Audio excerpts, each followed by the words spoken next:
That night didn't feel dramatic. There was no shock, no sudden realization, no moment that forced my eyes open. I was simply awake, staring into the dark, listening to the quiet, unable to let my thoughts settle. Sleep felt close, but unreachable, and the longer I stayed there, the clearer it became that my body wasn't tired. My mind was busy returning to things it hadn't finished. I replayed moments I thought were already behind me. Not arguments, not confrontations, smaller things. Pauses, glances, sentences that stopped halfway through. I wasn't searching for mistakes. I was searching for meaning, trying to understand why certain moments refused to stay where I had left them. Each memory felt incomplete, as if it had been paused rather than resolved. What unsettled me was how calm everything had seemed at the time.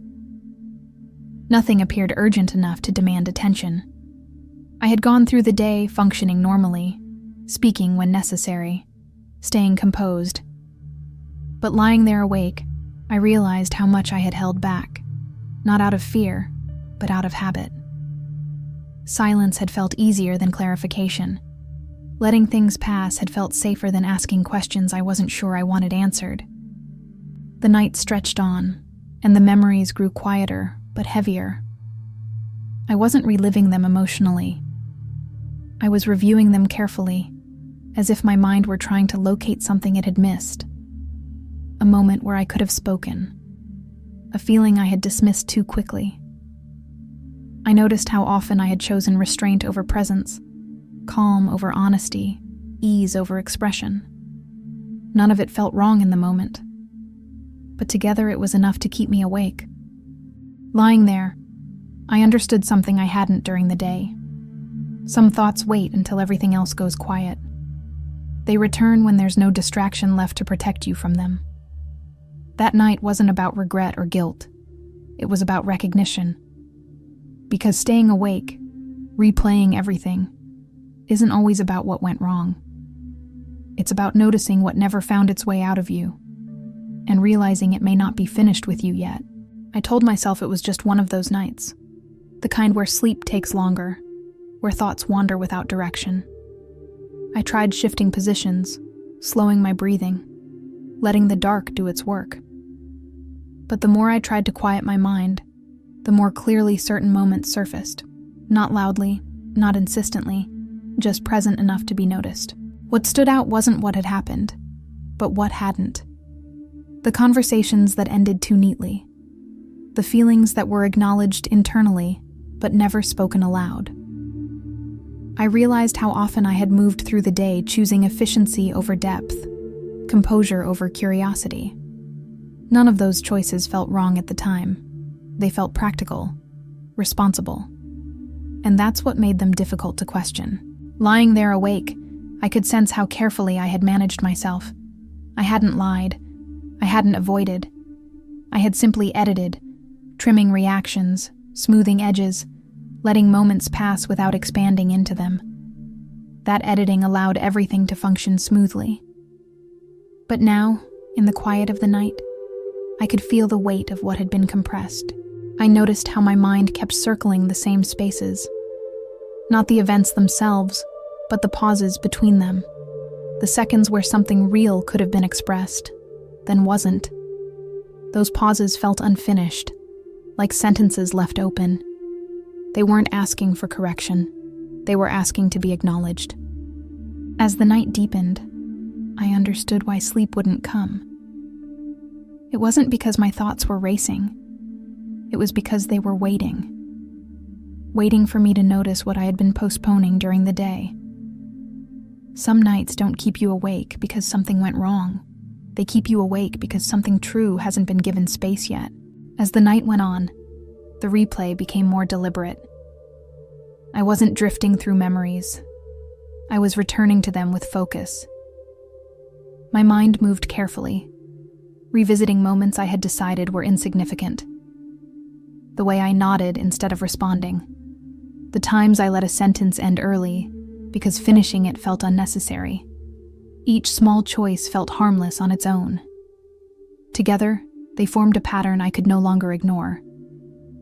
What unsettled me most was how reasonable every decision had seemed. I hadn't stayed quiet because I was afraid. I stayed quiet because it felt efficient, because it kept things moving, because it avoided complications I didn't feel ready to deal with in the moment. That logic had served me well during the day. At night, it felt incomplete. I began to notice how often I had mistaken calm for resolution, how easily I accepted closure just because nothing escalated. There were no arguments, no tension, no visible fallout. So I assumed nothing needed attention. But lying awake, I realized how much attention had been deferred, not denied, postponed. The quiet of the room made everything sharper. Without distractions, my thoughts slowed enough to notice details I usually brushed past. A hesitation in my voice earlier that day. A feeling I had dismissed because it didn't seem urgent. Those details returned not as regrets, but as reminders, signals I hadn't known how to read in real time.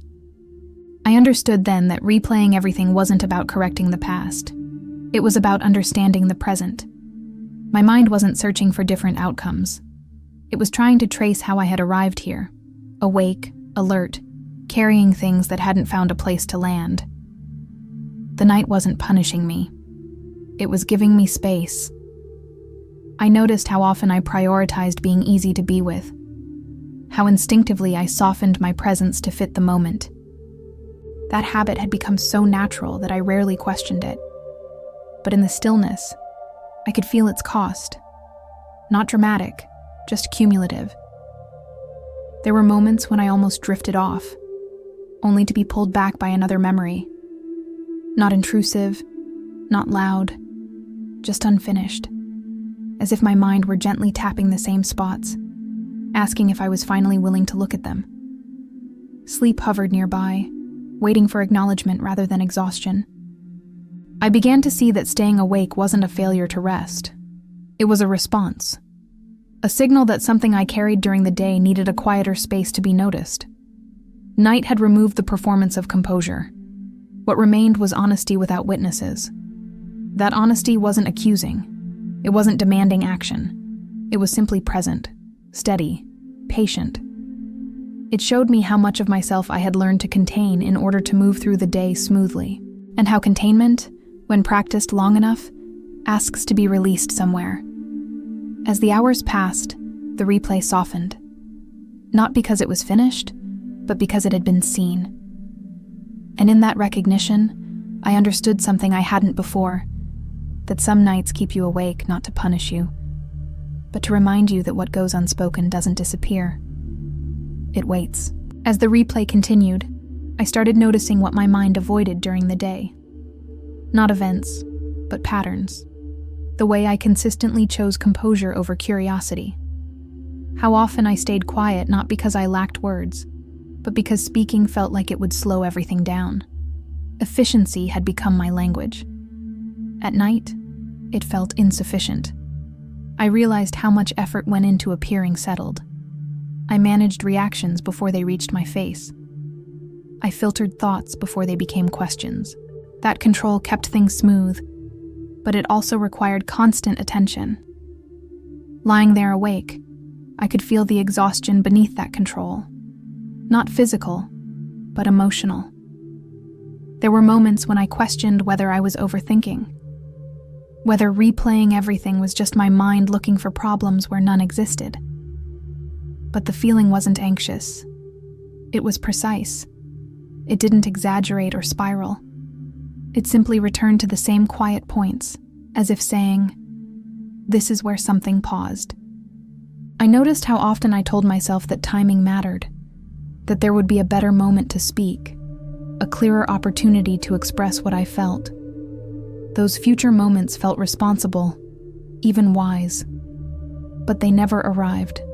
They stayed theoretical, while the present kept moving forward without them. The longer I stayed awake, the more I understood that my mind wasn't restless. It was attentive. It was doing the work I postponed during the day. The work of noticing what I had minimized, of acknowledging feelings I had filed away as unnecessary. Night had become the space where nothing needed to function. I thought about how rarely I allowed myself to sit with discomfort without resolving it immediately. How quickly I sought calm instead of clarity. That habit had served me well in many ways. But here, in the dark, it felt like avoidance disguised as maturity. There were memories that returned without emotion attached. No regret, no longing, just awareness. The awareness that I had learned how to move through situations by containing myself rather than participating fully. That realization didn't hurt. It grounded.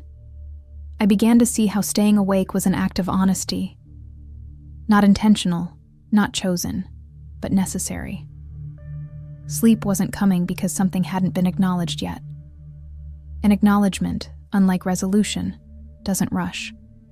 The night felt long, but not heavy. It felt deliberate. Each replay softened slightly once it was seen, once it was allowed to exist without being pushed aside. My mind wasn't demanding answers. It was asking for attention. And somewhere between one unfinished thought and the next, I understood that this night wasn't about what I needed to fix. It was about what I needed to stop carrying quietly. Replaying everything wasn't punishment. It was preparation. For a clarity that hadn't arrived yet, but was beginning to take shape in the stillness. At some point, the replay stopped feeling circular. It became directional. My thoughts weren't looping anymore. They were moving toward something I hadn't been ready to face. The night wasn't restless. It was deliberate, almost patient, guiding my attention back to the same quiet places until I could no longer dismiss them as coincidence. I noticed how often I had chosen not to interrupt the flow of things, how easily I prioritized continuity over presence. I let moments pass because stopping them felt unnecessary, inconvenient, or overly emotional. That habit had kept life moving smoothly. But lying there awake, I could see how much of myself had been folded into that smoothness. There were moments when I felt the urge to speak during the day, not dramatically, just honestly. Those urges never demanded action. They waited politely, then faded as soon as I decided they could wait. Night returned them to me unchanged, asking why they were always the ones postponed. I realized then that my mind wasn't searching for answers. It was measuring cost. The cost of restraint. The cost of composure. The cost of being the version of myself that never slowed things down. Those costs hadn't been obvious in the moment. They accumulated quietly, until they were heavy enough to keep me awake. What unsettled me was how familiar this pattern felt, how long I had been practicing it without question. Staying agreeable, staying contained, staying available while remaining partially absent from myself. That realization didn't accuse me. It simply asked whether this was still sustainable. I noticed how silence had shaped my sense of timing. I was always waiting for the right moment, a better context, a calmer space. Those moments existed in theory, never in reality. The present kept moving forward, carrying my unspoken thoughts with it. There were memories that returned not because they hurt, but because they mattered. Moments where something real had been felt and quietly set aside. They weren't dramatic enough to demand attention during the day. At night, they insisted gently, asking to be acknowledged rather than resolved. I began to understand that staying awake wasn't about exhaustion. It was about honesty finally having room. Without daylight expectations, without performance, without efficiency. Just awareness, steady and unfiltered. The replay slowed, not because it was finished, but because it was understood. Each memory softened once it was seen clearly, once it was allowed to exist without being minimized. Sleep still hadn't come, but something else had arrived. I understood then that some nights keep you awake not to replay the past, but to prepare you for a future where you no longer carry everything quietly. Replaying everything wasn't a failure to rest. It was the mind's way of asking a simple, difficult question. How much longer can you keep postponing yourself? I didn't fall asleep with answers. The night didn't offer resolution or clarity in neat conclusions. What it offered was recognition, the kind that doesn't rush, but doesn't leave you unchanged. Staying awake, replaying everything, wasn't about reliving mistakes. It was about noticing how much of myself I had learned to hold back in order to keep moving through the day without interruption. There is a quiet difference between rest and avoidance, between letting a moment pass and postponing yourself indefinitely.